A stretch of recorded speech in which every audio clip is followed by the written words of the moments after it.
Hi hello ಎಲ್ರಿಗೂ ನಮಸ್ಕಾರ. Sudha Bhat cooking ಚಾನಲ್ಗೆ ಸ್ವಾಗತ. ಇವತ್ತಿನ ವಿಡಿಯೋದಲ್ಲಿ ಡ್ರೈ ಫ್ರೂಟ್ಸ್ ಲಡ್ಡು ಮಾಡುವ ವಿಧಾನವನ್ನು ಶೇರ್ ಮಾಡ್ತಾ ಇದ್ದೇನೆ. ಇದಕ್ಕೆ ಯಾವ ರೀತಿಯ ಬೆಲ್ಲ ಹಾಗೂ ಸಕ್ಕರೆ ಹಾಕುವ ಅವಶ್ಯಕತೆ ಇಲ್ಲ.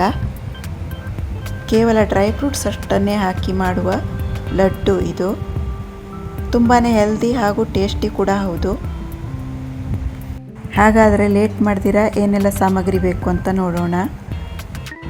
1/4 cup pumpkin seeds, 1/4 cup sunflower seeds, ಹಾಗೆ 1 ಕಪ್ ವಾಲ್ನಟ್, ಇದನ್ನು ಸಣ್ಣದಾಗಿ ಹೆಚ್ಚಿ ತಗೊಂಡಿದ್ದೇನೆ. ಹಾಗೆ ಪಿಸ್ತಾ 1/4 ಕಪ್, ಇದನ್ನು ಸಣ್ಣದಾಗಿ ಕಟ್ ಮಾಡ್ಕೊಂಡಿದ್ದೇನೆ. ಹಾಗೆ white pumpkin seeds 1/2 cup, 1 cup ಗೋಡಂಬಿ, 1 ಕಪ್ ಬಾದಾಮು, ಹಾಗೆ 2 ಟೇಬಲ್ ಸ್ಪೂನ್ ಫ್ಲ್ಯಾಕ್ಸ್ ಸೀಡ್ಸ್, ಹಾಗೆ 1 ಕಪ್ ಒಣ ದ್ರಾಕ್ಷಿ, ಮತ್ತು ಇಲ್ಲಿ 1/4 kg ಖರ್ಜೂರವನ್ನು ತೆಗೆದುಕೊಂಡಿದ್ದೇನೆ. ಹುರಿಯಲು ಬೇಕಾದಷ್ಟು ತುಪ್ಪ. ಈಗ ಬಾಣಲೆ ಬಿಸಿಗಿಟ್ಟು 1 ಟೇಬಲ್ ಸ್ಪೂನ್ ತುಪ್ಪವನ್ನು ಹಾಕಿ ಕಾದಾದ ನಂತರ ಇಲ್ಲಿ ಬಾದಾಮನ್ನು ಹುರಿಯಬೇಕು. ಬಾದಾಮನ್ನು ಕಟ್ ಮಾಡಿ ಹುರಿಯಬೇಕು. ಕ್ರಂಚಿ ಆಗೋ ತನಕ ಹುರಿದು ಒಂದು ತಟ್ಟೆಯಲ್ಲಿ ಎತ್ತಿಟ್ಕೊಳ್ಳುವ. ಹಾಗೆ ಅದೇ ಬಾಣಲೆಗೆ 1/2 ಚಮಚ ತುಪ್ಪ ಹಾಕಿ ಕಟ್ ಮಾಡಿ ಇಟ್ಕೊಂಡಿರುವಂಥ ಗೋಡಂಬಿಯನ್ನು ಕೂಡ ಹಾಕಿ ಸೇಮ್ ಪಾತ್ರೆಯಲ್ಲಿ ಎತ್ತಿಟ್ಟುಕೊಳ್ಳುವ. ಈಗ ಮತ್ತೆ 1/2 ಚಮಚ ತುಪ್ಪ ಸೇರಿಸಿ ಕಟ್ ಮಾಡಿ ಇಟ್ಕೊಂಡಿರುವಂಥ ವಾಲ್ನಟ್ಟನ್ನು ಕೂಡ ಫ್ರೈ ಮಾಡಿ ಎತ್ತಿಟ್ಟುಕೊಳ್ಳುವ. ಇಲ್ಲಿ ಎಲ್ಲ ಡ್ರೈ ಫ್ರೂಟ್ಸನ್ನು ಒಟ್ಟಿಗೆ ಕೂಡ ಹುರಿಯಬಹುದು.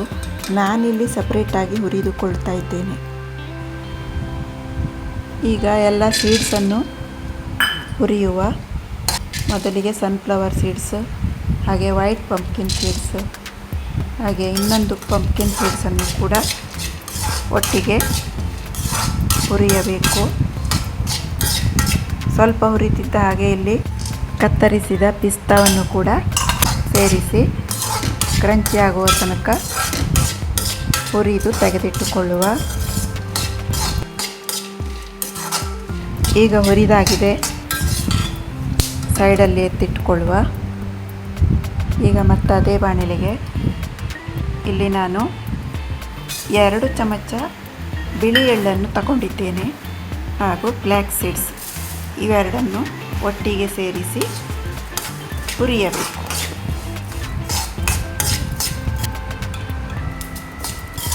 ಈಗ ಹುರಿದಾಗಿದೆ, ಇದನ್ನು ಕೂಡ ಅದರ ಜೊತೆಗೆ ಸೇರಿಸ್ತೇನೆ. ಈಗ ಲಾಸ್ಟಲ್ಲಿ ಒಣ ದ್ರಾಕ್ಷಿ ಕೂಡ ಅದೇ ಬಾಣಲೆಯಲ್ಲಿ ಹಾಕಿ ಹುರಿಯಬೇಕು.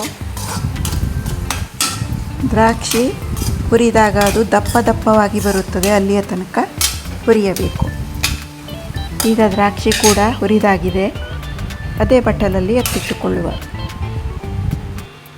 ಡ್ರೈ ಫ್ರೂಟ್ಸ್ ಎಲ್ಲ ಒಟ್ಟಿಗೆ ಸೇರಿಸಿ ಹುರಿಯುವುದರಿಂದ ಕೆಲವೊಂದು ಸೀಡ್ಸ್ ಹೊತ್ತಿ ಹೋಗುವ ಚಾನ್ಸಸ್ ಇರುತ್ತದೆ.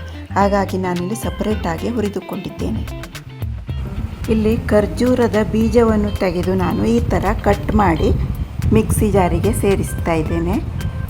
ಮಿಕ್ಸಿ ಜಾರನ್ನು ಆನ್ ಆ್ಯಂಡ್ ಆಫ್ ಮಾಡುತ್ತಾ ಪಲ್ಸ್ ಮೋಡಲ್ಲಿ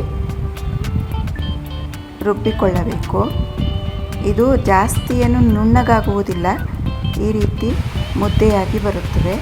ಇದನ್ನು ಈಗ ತುಪ್ಪದಲ್ಲಿ ಹುರಿದುಕೊಳ್ಳಬೇಕು. ಖರ್ಜೂರದ ಪೇಸ್ಟನ್ನು 1 ನಿಮಿಷಗಳ ಕಾಲ ನಾವು ಸಣ್ಣ ಉರಿಯಲ್ಲಿ ಹುರಿಯಬೇಕು. ಇದನ್ನು ಹುರಿಯುತ್ತಾ ಹೋದ ಹಾಗೆ ಸಾಫ್ಟಾಗಿ ಬರುತ್ತದೆ. ಈ ಥರ ಸಾಫ್ಟಾಗಿ ಬರುವುದರಿಂದ ಉಂಡೆ ಕಟ್ಟಲು ತುಂಬಾ ಸಹಾಯವಾಗುತ್ತದೆ. ಗ್ಯಾಸ್ ಸಣ್ಣ ಉರಿಯಲ್ಲೇ ಇರಬೇಕು, ಇಲ್ಲಾಂದರೆ ತಳ ಹೊತ್ತಿಬಿಡುತ್ತದೆ. ಮತ್ತೆ ಬೇಕಾದಲ್ಲಿ ತುಪ್ಪವನ್ನು ಸೇರಿಸಿ ಕೂಡ ಹುರಿಯಬಹುದು. ಈಗ ಇದನ್ನು ಇನ್ನೂ ಸ್ವಲ್ಪ ಹುರಿಯಬೇಕು. ತುಂಬ ಸಾಫ್ಟ್ ಆಗುವ ತನಕ ಇದನ್ನು ಹುರಿಯಬೇಕಾಗಿರೋದು. ಈಗ ಇದು ಆಗಿದೆ ನೋಡಿ, ಒಂದು ಮುದ್ದೆ ಆಕಾರ ಬಂದಿದೆ ಹಾಗೂ ತಳ ಬಿಟ್ಕೊಂಡು ಬಂದಿದೆ. ಈಗ ನಾನು ಗ್ಯಾಸ್ ಆಫ್ ಮಾಡಿ ಇದನ್ನು ತಣ್ಣಗಾಗಲು ಬಿಡುತ್ತೇನೆ. ಈಗ ಹುರಿದ ಡ್ರೈ ಫ್ರೂಟ್ಸ್ ಎಲ್ಲ ಅದೇ ಬಾಣಲೆಗೆ ಸೇರಿಸಿ ಮಿಕ್ಸ್ ಮಾಡಿಕೊಳ್ಬೇಕು. ನೋಡಿ, ಹುರಿದ ಸಾಮಗ್ರಿ ಎಲ್ಲ ಈ ಥರ ಚೆನ್ನಾಗಿ ಬೆರೆಯುವಂತೆ ಮಿಕ್ಸ್ ಮಾಡಿಕೊಳ್ಬೇಕು. ಈಗ ಹುರಿದಿಟ್ಟ ಒಣ ದ್ರಾಕ್ಷಿಯನ್ನು ಕೂಡ ಇದಕ್ಕೆ ಸೇರಿಸಿ ಮತ್ತೊಮ್ಮೆ ಚೆನ್ನಾಗಿ ಮಿಕ್ಸ್ ಮಾಡಿಕೊಂಡು ಹುರಿದಿಟ್ಟ ಖರ್ಜೂರದ ಪೇಸ್ಟನ್ನು ಇದಕ್ಕೆ ಹಾಕಿ ಎಲ್ಲ ಕಡೆ ಬೆರೆಯುವಂತೆ ಚೆನ್ನಾಗಿ ಕೈಯಲ್ಲಿ ಮಿಕ್ಸ್ ಮಾಡಿಕೊಳ್ಬೇಕು. ವೀಕ್ಷಕರೇ, ಇಲ್ಲಿ ನಾನು ಬೆಲ್ಲ ಅಥವಾ ಸಕ್ಕರೆಯನ್ನು ಸೇರಿಸ್ತಾ ಇಲ್ಲ. ಈ ಖರ್ಜೂರದ ಸಿಹಿಯೇ ಇದಕ್ಕೆ ಸಾಕಾಗುತ್ತದೆ. ಆದ್ದರಿಂದ ಈ ಉಂಡೆ ತುಂಬ ಆರೋಗ್ಯಕರ ಕೂಡ ಹೌದು, ಹಾಗೆ ರುಚಿಯಾಗೂ ಇರುತ್ತದೆ. ಮಕ್ಕಳಿಂದ ವೃದ್ಧರವರೆಗೆ ಇದನ್ನು ಯಾರು ಬೇಕಾದರೂ ದಿನಾಲು ಒಂದು ಉಂಡೆಯನ್ನು ತಿನ್ನಬಹುದು. ಇಲ್ಲಿ ನಾನು ಇನ್ನಷ್ಟು ರುಚಿಗಾಗಿ ಏಲಕ್ಕಿ ಪುಡಿಯನ್ನು ಸೇರಿಸ್ತಾ ಇದ್ದೇನೆ. ಇದನ್ನೊಮ್ಮೆ ಮತ್ತೊಂದು ಸಲ ಮಿಕ್ಸ್ ಮಾಡಿಕೊಂಡು ಉಂಡೆಯನ್ನು ಕಟ್ಟಿದರೆ ಆಯಿತು. ನೋಡಿ, ಈಗ ಡ್ರೈ ಫ್ರೂಟ್ಸ್ ಲಡ್ಡು ತಿನ್ನಲು ಸಿದ್ಧವಾಗಿದೆ. ಈ ಆರೋಗ್ಯಕರ ರೆಸಿಪಿ ನಿಮಗೆ ಇಷ್ಟವಾದಲ್ಲಿ ಲೈಕ್, ಶೇರ್, ಕಮೆಂಟ್ ಮಾಡಿ. ಹೊಸಬರಾಗಿದ್ದರೆ ಸಬ್ಸ್ಕ್ರೈಬ್ ಮಾಡ್ಕೊಂಡು ಚಾನೆಲ್ ನೋಡಿ. ವಿಡಿಯೋ ನೋಡಿದ್ದಕ್ಕಾಗಿ ಧನ್ಯವಾದಗಳು. Thank you for watching. ಮುಂದಿನ ವಿಡಿಯೋದಲ್ಲಿ ಭೇಟಿಯಾಗೋಣ.